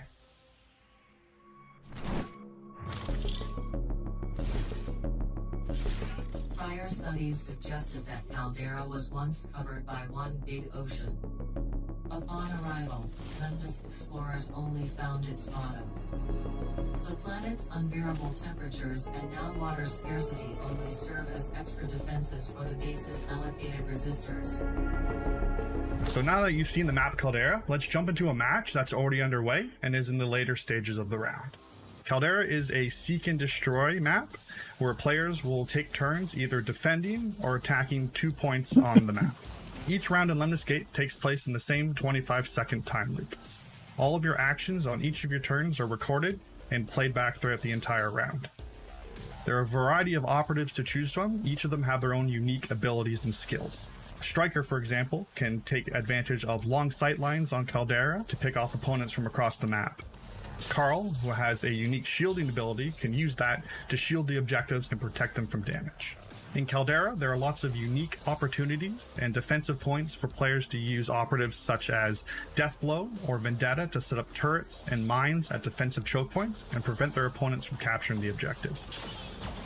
So in between each turn, players will be given control of the reconnaissance drone to take stock of the battlefield and analyze their opponent's moves, as well as take a look at what their operatives have done in previous rounds as well. In Lemnis Gate, death is not the end. It's extremely important for you to continue to play even if your operative dies during your round. If that happens, your player will become a ghost, but it's very possible for you to bring that operative back to life in a future round by saving them on another turn. Those actions will become real again and active in the timeline and can play a very important role in leading you to victory. We're very excited that Lemnis Gate will be launching on September 28th on PC, PlayStation 5, Xbox Series X and S, PlayStation 4, and Xbox One. You can pre-order now for 20% off and get the exclusive Metal Mantis operative and weapon skin for Carl. Lemnis Gate will also be available on Game Pass for Xbox and PC on day one. Whether you're a fan of cyberpunk action, survival horror, or medieval horse crimes, you'll probably find something to enjoy in one of these trailers. And if none of these do anything for you, stick around, there's still tons more Gamescom Studio yet to come.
Rated M for mature.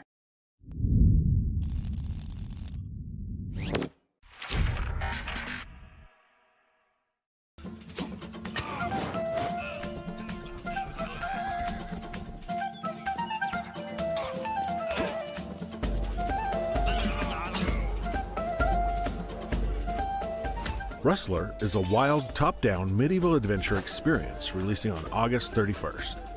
Developer Jutsu Games have created a unique experience that pays homage to classic sandbox games and, in some respects, is a parody on the genre.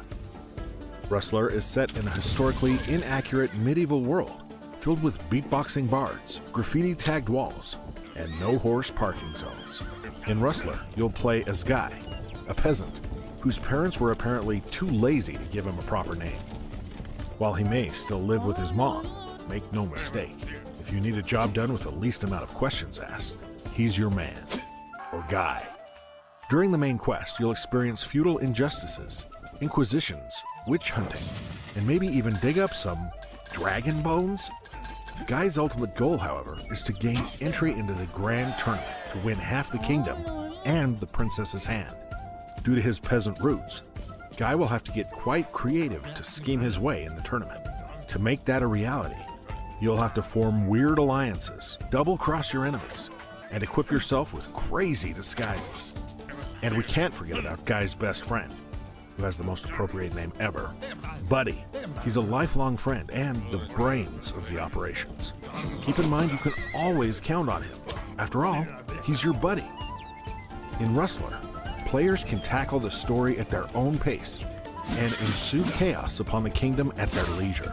When left to his own devices, Guy can wreak havoc with halberds, swords, crossbows, and even things like tossing turds or holy hand grenades. There's tons of mayhem to cause in Rustler. Guy can terrorize townfolk with his reckless riding, fight in medieval cage matches, and of course, steal horses. Just to name a few more, you can also compete in various horse races around the kingdom, offer your riding skills as a medieval taxi service, and even pimp out your horse to elude knights in pursuit. Through the use of bards, music plays a strong role in Rustler. Hiring bards allows Guy to enjoy a variety of sweet tunes that can only be described as medieval hip-hop. Songs will dynamically change on the fly depending on what trouble Guy is getting himself into. Or they can be manually switched, acting truly as your own personal medieval radio.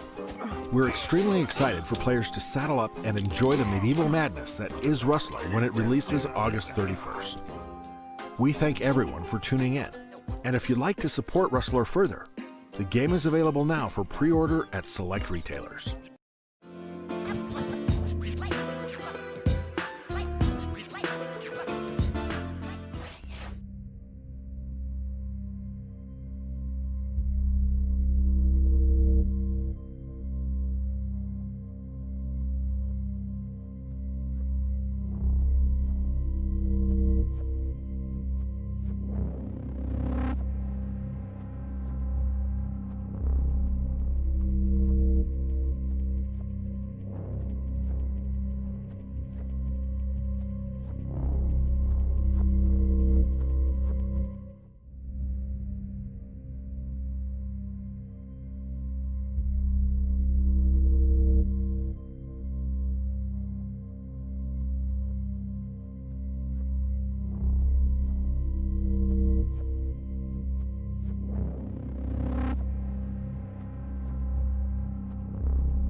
Bueno, esperemos que no se haya escuchado nada.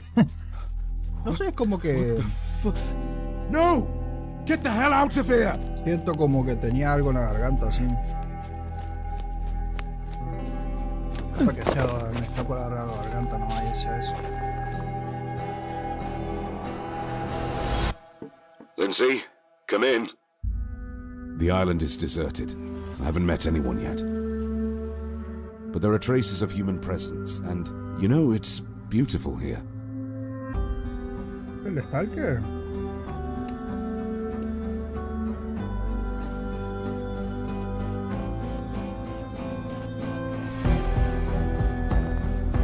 Gathering supplies and even hunting with flash photography. Can you believe it?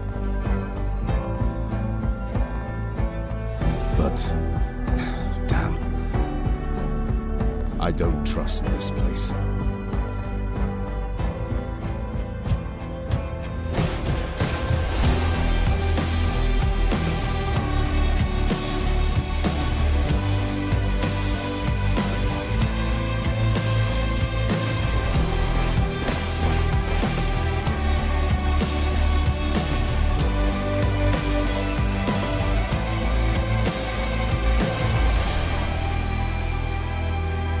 Ready now. I'll get us out of here. Over and out. Okay, Ubrek Island. Fun fact, the time difference between when the Stegosaurus lived and when the T-Rex lived is greater than the time difference between when the T-Rex lived and right now. Even more fun fact, the time difference between right now and a bunch more new game trailers is nowhere near as long as that. Lots more Gamescom Studios still to come after this.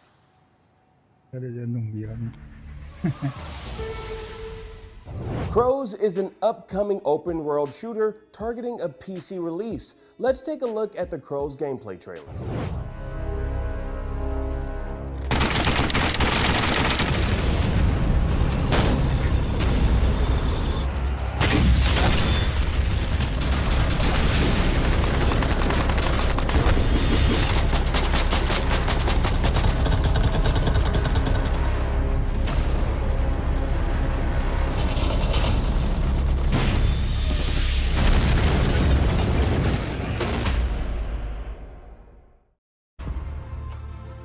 Gamescom 2021 is presented by Pluto TV, free to watch.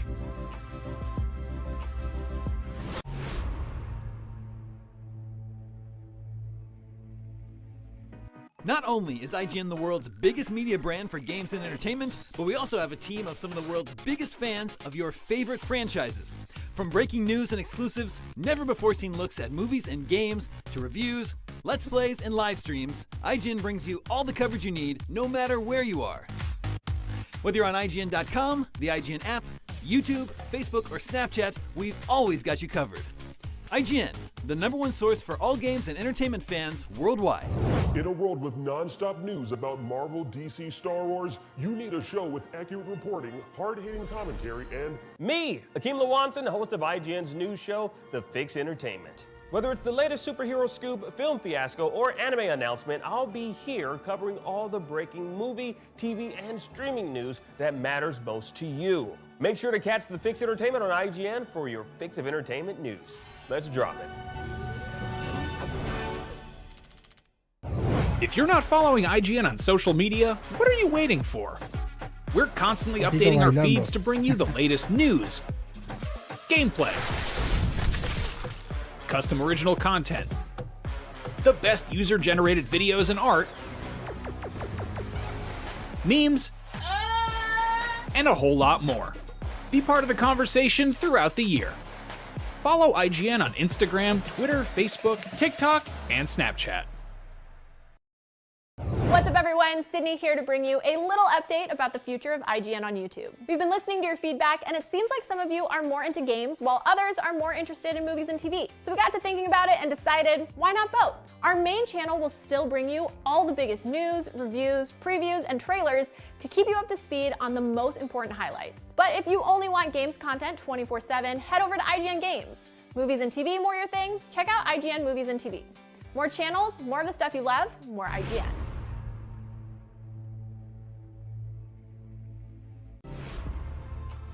Gamescom 2021 is presented by USAA Insurance. It's been another big year for gaming, and Gamescom is proud to present the Gamescom Awards for 2021. Here are the nominees for Best Action Game. Far Cry 6 from Ubisoft. Halo Infinite from Microsoft. Tom Clancy's Rainbow Six Extraction from Ubisoft. And the winner for Best Action Game is Far Cry 6 from Ubisoft. Described as the largest Far Cry playground to date, Far Cry 6 is shaping up to be the most impressive and ambitious entry in the franchise's storied history. Players will use homemade weapons across a varied landscape and even employ animal sidekicks to take down the tyrannical dictator Anton Castillo, portrayed by the actor Giancarlo Esposito. With a stellar cast and tons of new ways to cause mayhem, Far Cry 6 promises to have a narrative just as engaging as its gameplay. To accept the award, here's more from the team behind Far Cry 6. Hi everyone, I'm Omar, Game Content Director on Far Cry 6. On behalf of our teams around the world, really, thank you for awarding Far Cry 6 the best action game at Gamescom. It's a huge honor, and it's also very humbling considering all the amazing games out there.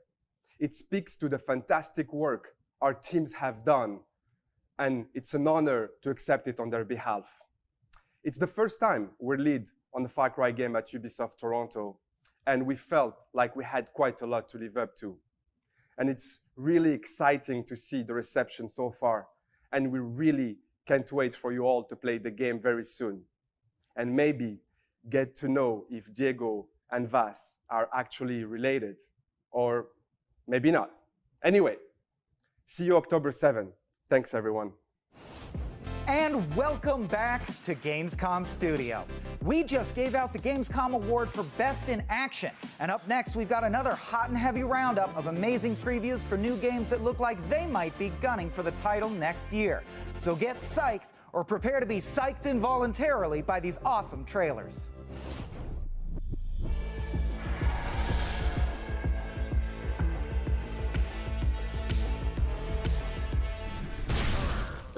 That was a tough fight. I hope the next one will be more useful. Welcome to Arborea, Chosen One.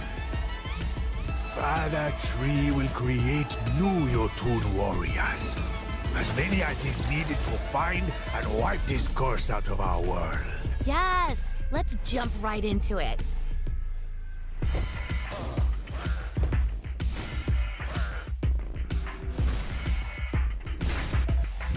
Healing roots will help us to rebuild structures in our village. How can I help you die today? Rainy weather, bigger crops. Have you sniffed this one?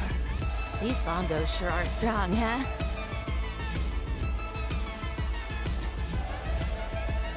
Fight horrific creatures of underworld. Collect the divine relic. Heal your venerable roots and find unholy heart of madness. Oops. Getting a bit dizzy.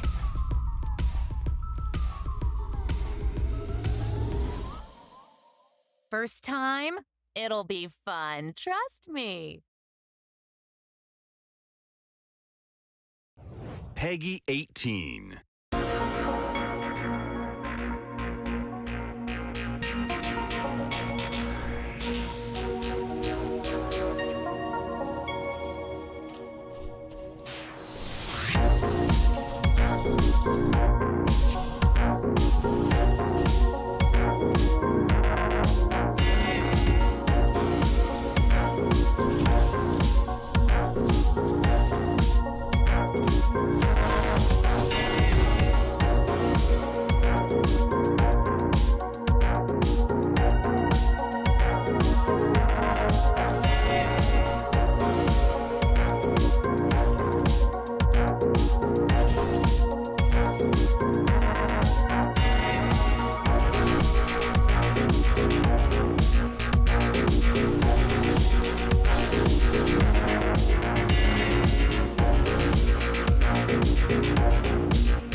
радуйся, Соня.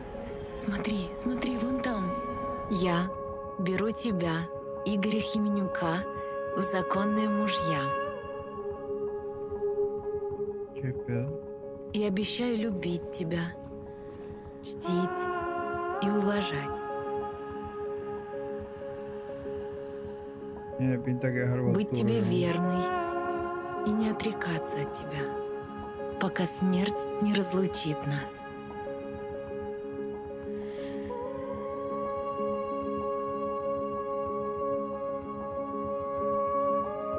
¿Qué dice la gente?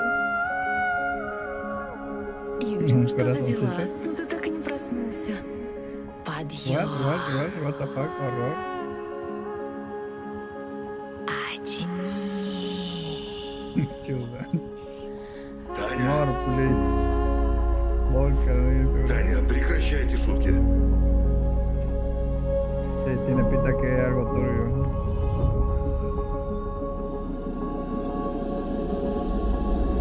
Ah, el Cherno Light. Ok. Ya salió oficialmente. Ok. No sé qué tiene que ver con el juego, pero bueno. Gotta look at new trailers for Ghost Runner, Arborea, and Chernobyl. A ver qué dice la gente. Polish publisher All In, which seems to be living up to its name. Coming up next, we've got a very special live episode of Beyond, IGN's PlayStation show. And be sure to stick around after that for more new trailers, demos, and developer showcases. Gamescom Studio will continue right after this. Okay.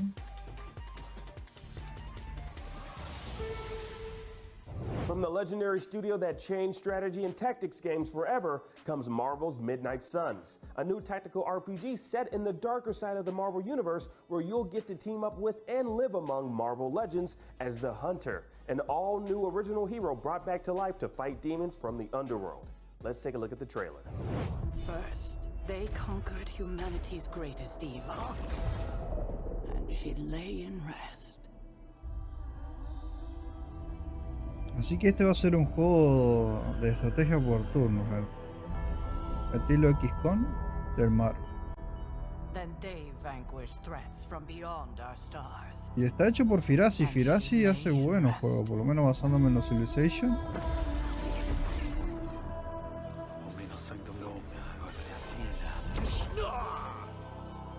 If you'd be so kind.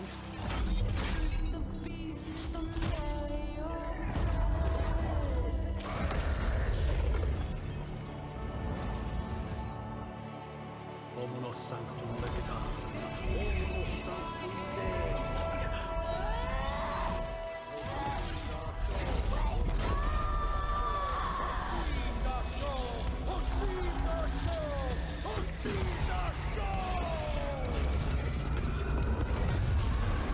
Now our nightmares have come for us, and she must awaken.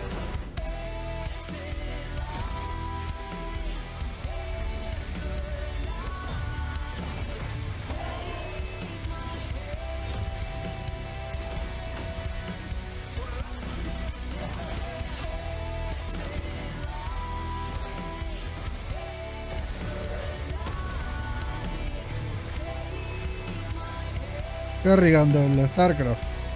Parecía.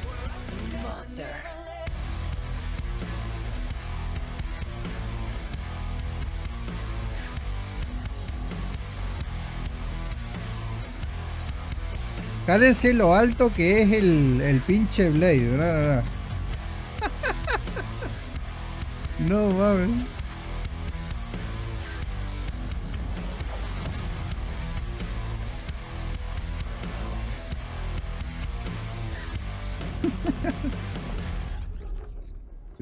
Game. Pero yo me pregunto, ¿cómo será? Porque si es de los creadores de Civilization, ¿qué ropa? Ah, mira, una skin exclusiva para el Blade. Ok. Me voy a suscribir.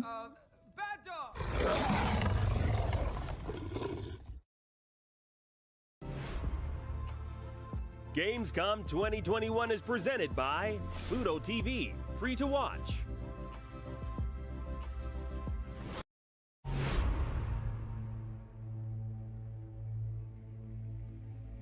Everybody loves watching a speedrun of their favorite game, but what if you got a chance to peek into the mind of the developers behind those games as they watch their hard work get completely destroyed right in front of them? What is happening right now? That's exactly what happens on every episode of Devs React to Speedruns. We invite you to ride along with the developers as they watch, react, and enjoy some of the craziest gameplay by the most skilled speedrunners on the planet. Tune in every Saturday for a brand new episode.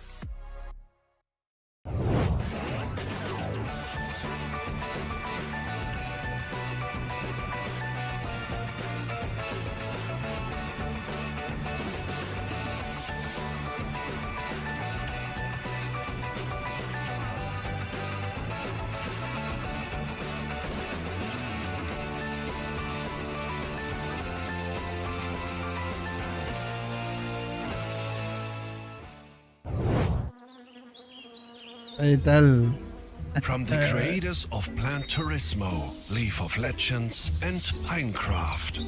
Released in 2020, Expansion Pack 2021. Launched soon. Gamescom Forest. Not a game, but a game-changing project. Thousands of trees were donated by the best community in the world because we need oxygen even more than a good Wi-Fi signal. Save a bee, plant a tree. Let's grow. The Gamescom Forest. Breaking news and exclusives, never before seen looks at movies and games, to reviews, let's plays, and live streams. IGN brings you all. IGN.com, the IGN app, YouTube, Facebook, or Snapchat, we've always got you covered.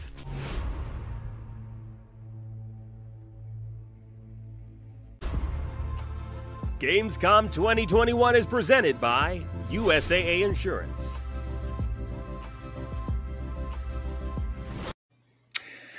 Hello and welcome to a very special Gamescom Studio episode of Podcast Beyond, IGN's weekly PlayStation show. I'm your host, Brian Altano. With me today is Max Scoville, Jonathan Dornbush, and Lucy O'Brien. I didn't know which version of you guys were going to pop up and in which order, but I'm glad you're all here. Beyond, friends, hello. Welcome to Gamescom. Beyond.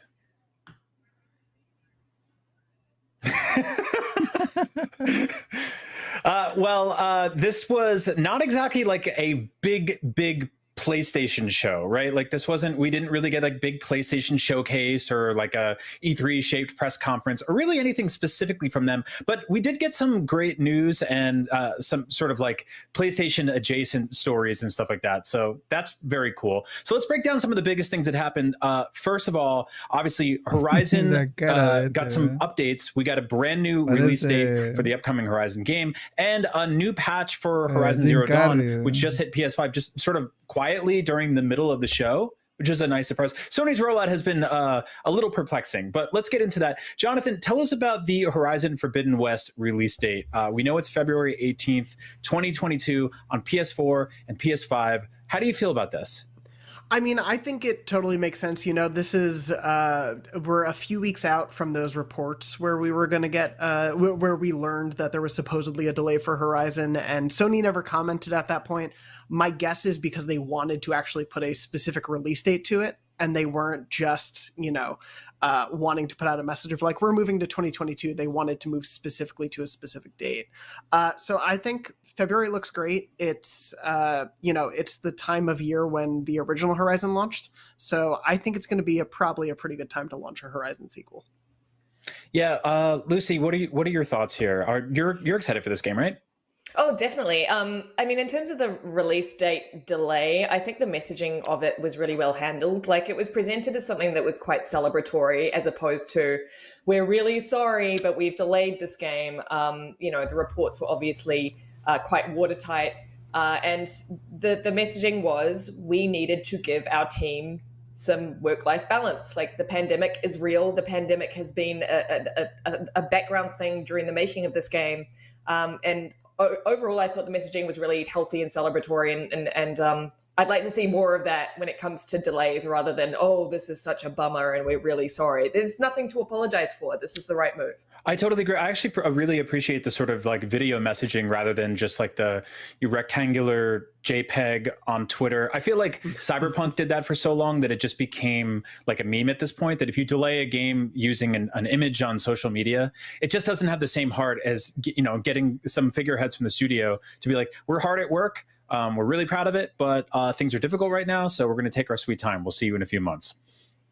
No, the JPEG is like texting to say you're going to be late, but like really just kind of phoning it in. Yeah. No, I'm sort of like, as much as I would love to sort of get my hands on a big, huge open world game this fall, I'm kind of okay with, you know, with a February, you know, release. I mean, the first one came out. What was it? It was like a March release, I think, and it was February 2017. Actually, was it February? Yeah. Okay, yeah. So like they've got, you know, pretty good luck with that window there, and I don't know. I think we're sort of accustomed to huge games coming out in the fall, and frequently there's almost like you're almost overwhelmed by that. But I feel like we're more and more sort of seeing this, you know, games kind of stake out their own little, you know, corners of the year when they come out. So this is, you know, that's cool. And I mean, also like to Lucy's point, like that's a very healthy. It's a very healthy reason to push a game and to be like, hey, and also like I appreciate them not giving the ambiguous like, hey, everybody, we're sad to say the game is. Esas eran las, ¿cómo se dice? Las revelaciones exclusivas.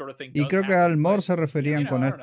El análisis de. That's cool. De la. Now, in 2017, Horizon Zero Dawn did launch in February, and just a few weeks later, Breath of the Wild came out. And I know people get upset when you sort of like conjoin these games in your brain, but that's really just what happened at that period in time. And we still have that sort of floating nebulous idea that Breath of the Wild 2 will happen at some point.